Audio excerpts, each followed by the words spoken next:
Hello and welcome to 90 Production Films and Music. I am Dikshant and this is Inside a Movie.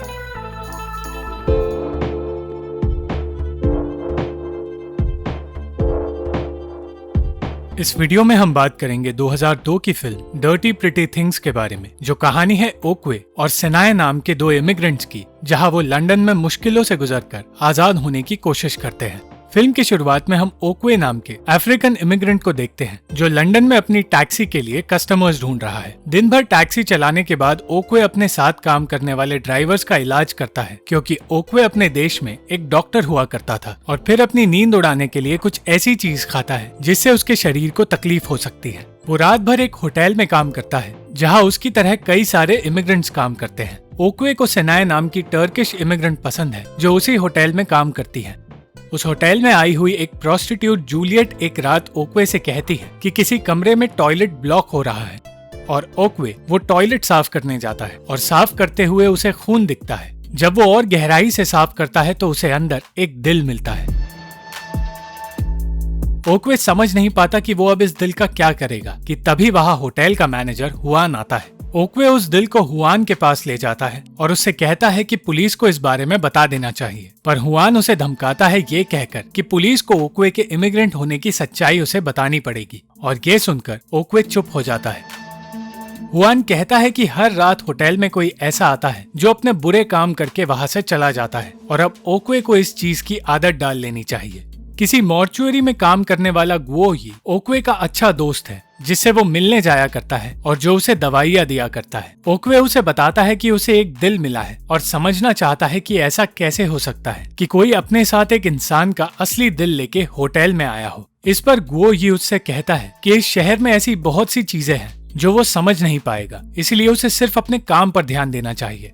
सेनाए वैसे तो एक immigrant नहीं मानी जाती क्योंकि उसे लंदन में रहने की इजाजत दी गई है, पर इस शर्त पर कि वो यहाँ काम नहीं करेगी, और इसलिए ओक्वे उसकी मदद करता है जिसके बदले वो ओक्वे को अपने घर में रहने देती है। पर सेनाए किसी को ये बता नहीं सकती कि वो किसी आदमी के साथ एक ही घर में रह रही है, और इसलिए वो दोनों छिपकर घर में जाते हैं। उन दोनों के कल्चर चाहे एक दूसरे से बिल्कुल अलग हो, पर वो एक दूसरे की इज्जत करते हैं और एक दूसरे को समझते हैं। गुओ यी से दवाइयाँ लेकर जब ओक्वे अपने दोस्त के पास गया तो वो ओक्वे के आगे कुछ और लोगों को ले आया जो उसी तकलीफ से गुजर रहे थे। ओक्वे के दिमाग में अब भी यही बात चल रही थी कि किसी का होटल में खून हुआ है, और यही बात पता करने के लिए वो होटल के गार्ड आइवन से बात करता है जो उसे समझाता है कि अगर उसे यहाँ जीना है तो कौन यहाँ आ रहा है और कौन यहाँ से जा रहा है, इस बात पर ध्यान नहीं देना चाहिए। उस रात ओक्वे उसी रूम में गया जहाँ उसे वो दिल मिला था और रूम की छानबीन करने लगा, पर तभी कमरे में जूलियट एक कस्टमर के साथ आई, और जब ओक्वे ने देखा कि उसके और उसके कस्टमर के बीच मारपीट हो रही है, वो उन्हें छुड़ाने बाहर आया और कस्टमर को वहां से भगाने के बाद वहां से चला गया। अगले दिन सेनाए के घर इमिग्रेशन सर्विस के लोग आए जिन्हें खबर मिली थी कि वहां एक इमिग्रेंट रह रहा है, पर किसी तरह ओक्वे उनसे बचकर वहां से निकल जाता है। पर उन लोगों को शक था कि सेनाए किसी होटल में काम कर रही है, और रात को वो लोग इस बारे में पूछताछ करने होटल जाते हैं जहां ओक्वे काम कर रहा था। सेनाए के वहां आने का वक्त हो रहा था और उसे बचाने के लिए ओक्वे ने आइवन से कहा कि वो गेट पर जाकर सेनाए को आने से रोके, और सेनाए को बचा लिया जाता है। अगले दिन ओक्वे कहता है कि उसे सेनाए का घर छोड़कर चले जाना चाहिए ताकि सेनाए को कोई तकलीफ ना हो, पर वो उसे ऐसा करने से रोकती है और कहती है कि वो नौकरी छोड़ रही है। सेनाए के बचे हुए पैसे लेने जब ओक्वे हुआन के पास जाता है तो वो देखता है कि एक घायल आदमी वहाँ बैठा हुआ है, और तब ओक्वे को देखकर हुआन को पता चलता है कि ओक्वे एक डॉक्टर हुआ करता था। उस आदमी का ऑपरेशन हुआ था और उसे इलाज की सख्त जरूरत थी, पर वो लोग हॉस्पिटल नहीं जाना चाहते थे, और उस आदमी को बचाने के लिए ओक्वे एक हॉस्पिटल में गया और काम के बहाने छिपकर वहाँ से दवाइयाँ ले आया। उस आदमी का इलाज करते हुए उसे पता चला कि उसकी किडनी निकाली गई है और उसके बदले उसे पासपोर्ट मिला है, और ये सब कुछ हुआन ने उसी होटल में करवाया है। ये सारी बातें जानने पर ओक्वे परेशान हो गया और वो चाहता था सेनाए उससे दूर रहे, क्योंकि वो मानता है उसकी वजह से सेनाए प्रॉब्लम में पड़ सकती है। पर इमिग्रेशन सर्विस के लोग अब भी सेनाए का पीछा कर रहे थे और उसे बचाने के बदले उसका नया बॉस उसे धमकाकर उसके साथ जबरदस्ती करता है और सेनाए मजबूरी की वजह से कुछ नहीं कर पाती।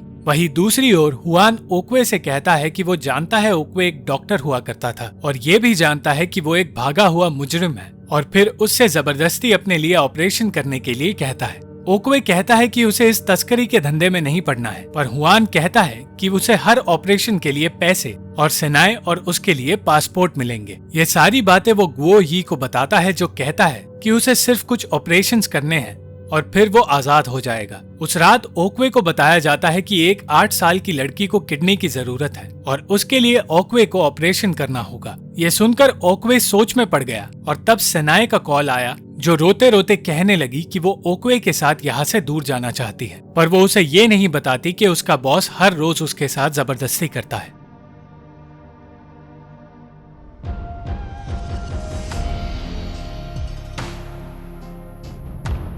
जब ओक्वे घर वापस आता है तो उसे पता चलता है कि सेनाए ने हुआन की बात मान ली और वो अपनी एक किडनी देने के लिए तैयार हो गई है।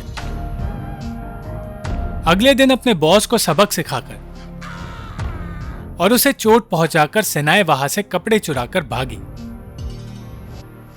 और ओक्वे को ये सारी बातें बताई, जिसके बाद वो दोनों भागने की तैयारी करने लगे।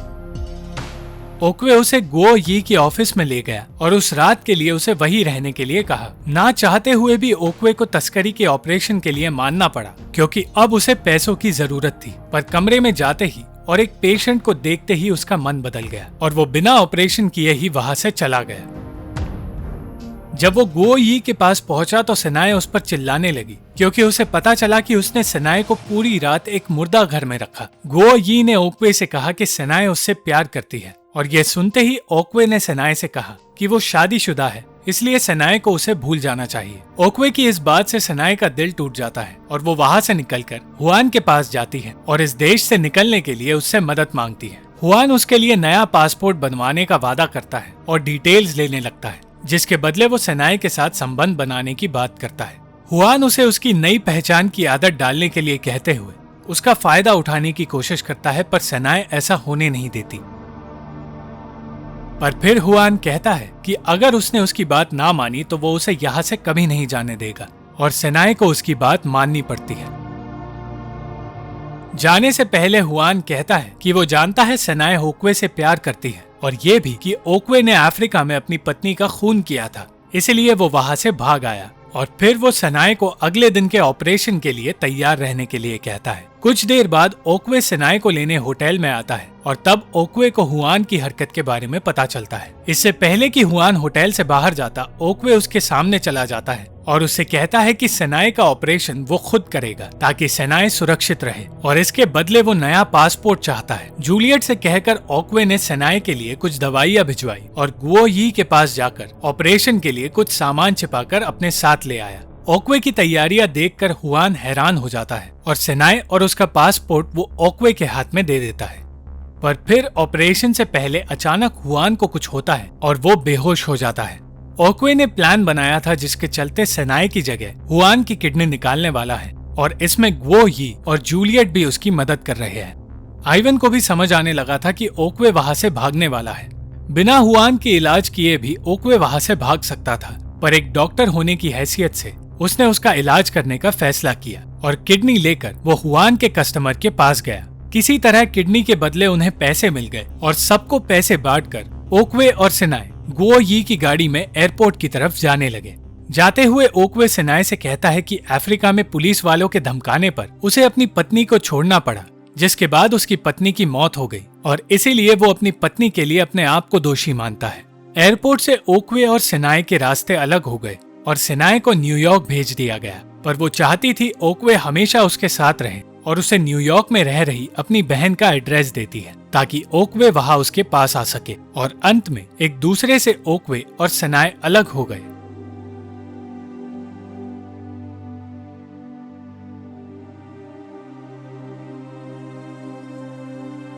और ओक्वे ने अफ्रीका में रह रही अपनी बेटी से कहा कि वो घर वापस आ रहा है।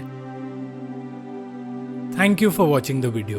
अगर आपको ये वीडियो पसंद आई तो लाइक, शेयर और कमेंट जरूर करना और चैनल को सब्सक्राइब करना मत भूलना।